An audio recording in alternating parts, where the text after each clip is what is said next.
একদিনে কোনোদিনও বিজনেস তৈরি হবে না, একদিনে কোনোদিনও চেক তৈরি হবে না, আর একদিনে কোনোদিনও বড় কামিয়াবি আসবে না। জীবনে কি হয়, কোনো সময় বিজনেস উঠে, কোনো সময় ডাউন হয়, কোনো সময় উঠে, কোনো সময় ডাউন হয়।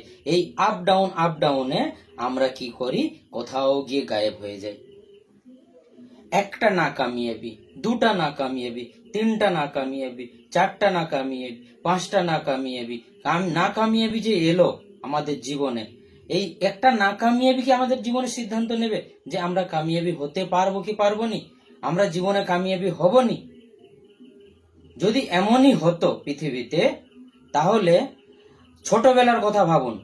আপনি ছোটবেলা যখন হামাগুড়ি দিতেন, হাঁটুর ভরে আপনি চলতেন, কিছু জিনিসের আপনি সাপোর্ট নিতেন, পড়ে যেতেন, সেটা ছিল আপনার নাকামিয়াবি। আবার কিছু জিনিসের সাপোর্ট নিতেন, আবার উঠে দাঁড়াতেন, আবার পড়ে যেতেন, সেটা আপনার নাকামিয়াবি। আবার কিছু জিনিসের সাপোর্ট নিতেন, আবার কিছু জিনিস ধরতেন, আবার উঠে দাঁড়াতেন।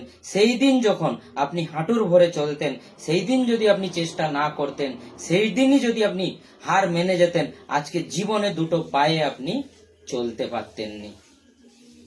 নাকামিয়াবি আসছে, পড়ে যাচ্ছেন, আবার উঠে দাঁড়ান, পড়ে যাচ্ছেন, আবার উঠে দাঁড়ান, আবার নতুন চেষ্টা করুন, আবার নতুন ভাবে উঠুন। দেখবেন আপনার জীবনে কামিয়াবি আছে। আপনি চেষ্টা যদি ছেড়ে দেন, একটা না কামিয়াবি আপনার জীবনে কোনোদিনও সিদ্ধান্ত নিতে পারবেনই যে আপনি কামিয়াবি হবেন কি হবেননি। এটা আপনার সব থেকে বড় ভুল ধারণা। চেষ্টা আমাদের সারা জীবন করতে হবে। যত বেশি থেকে বেশি আমাদের নাকামিয়াবি আসবে, তখন নতুন কিছু ভাবে, নতুন ভেবে, নতুন কিছু করে আমাদেরকে চেষ্টা চালাতে